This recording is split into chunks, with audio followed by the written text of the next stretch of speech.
निजाम हैदराबाद दुनिया के सबसे बड़े अमीर समझे जाते थे। इतने हीरे जवाहरात उनके पास थे कि उनकी गिनती नहीं की जा सकती थी, इसलिए उनको तराजू पर तौला जाता था, शेरों से तौल के रखे जाते थे।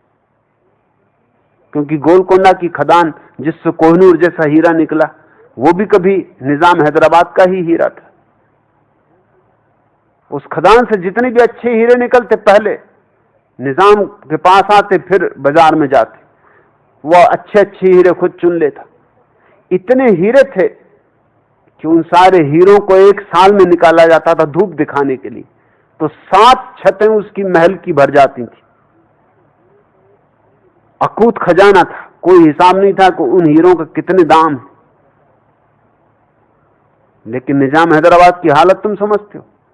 30 साल एक ही टोपी पहने रहा, उससे बदबू आती थी, उसको धुलवाता भी नहीं था, धोने में खराब हो जाएगी। एक ही कोट पहने रहा। लोग कहते भी कभी जवानी में बना था, अब आप बूढ़े हो गए, शरीर दुबला हो गया, ये बिल्कुल ढीला लगता है, किसी और का लगता है। निजाम हैदराबाद कहता है क्या फर्क पड़ता है, दुनिया जानती है कि मैं निजाम हूं हैदराबाद का। मैं चाहे चुस्त कोट पहनूं चाहे ढीला कोट पहनूं, क्या फर्क पड़ता है। मगर फर्क सिर्फ 150 रुपए का, वो भी खर्च नहीं कर सकता था। तुम जान के हैरान होगे कि मेहमानों को सिगरेट पिलाता था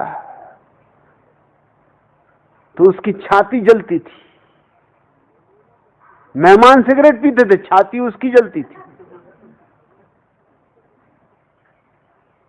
और जैसे ही मेहमान जाते थे, जो पहला काम वो करता था, एस्ट्रे में से उनकी जो अधिजली सिगरेट के टुकड़े थे वो इकट्ठे कर लेता, वो खुद पीता था। तुमने इससे ज्यादा दरिद्र आदमी दुनिया में देखा?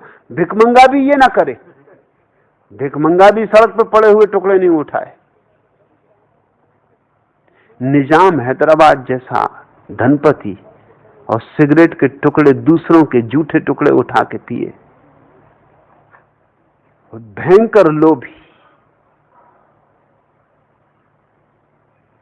उसके पास एक बहुत बड़ा हीरा था जो वो टेबल पर पेपर वेट की तरह उपयोग करता था। जब मरा तो वो हीरा नहीं मिला एकदम। लोग बड़े हैरान हुए कि मामला कहां है, हीरा गया कहां, क्या ले गया निजाम हैदराबाद अपने साथ? बहुत खोजा, वो मिले ही नहीं। आखिर में मिला तो कहां मिला? निजाम हैदराबाद ने अपने जूते में छिपा रखा था। मरते वक्त भी फिक्र रही होगी उसको इस हीरे की कि कोई इसको चुरा चुरू ना ले। जूते में कौन खोजेगा? उसने जूते के अंदर उसको छिपा के रख दिया था अपने बिस्तर के नीचे। जूते उसके इतने गंदे थे, उनको सुधर पड़ा तैरता था, उसने थेगड़े लगवा लिए थे।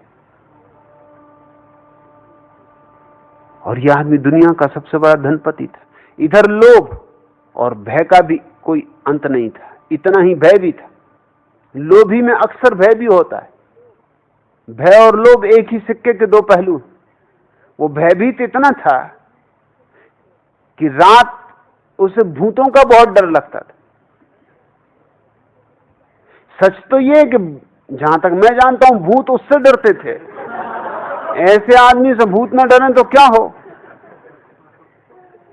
समझ लो कि भूत सिगरेट पी रहा हो, वो छीन ही ले।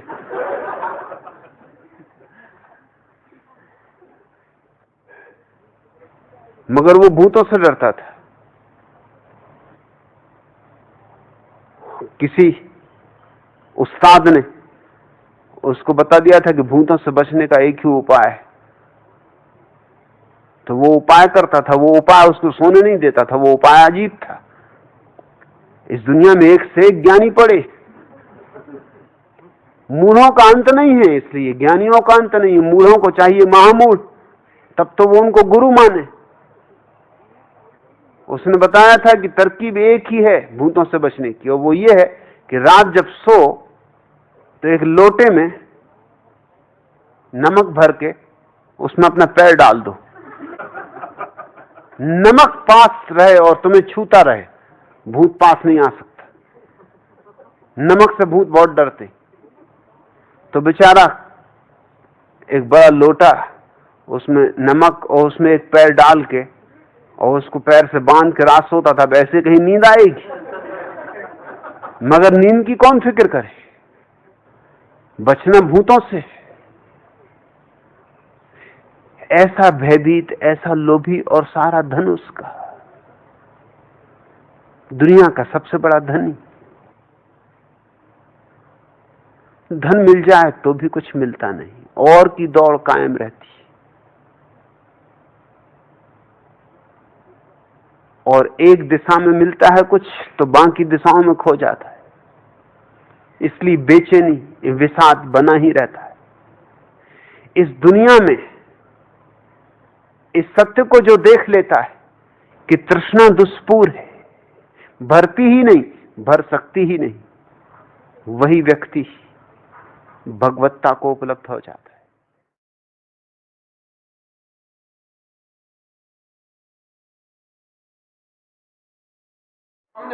भारत में एक से एक मुनि हुए हैं जिनको बारंबार प्रणाम। हमारे इस चैनल को लाइक और फॉलो करें।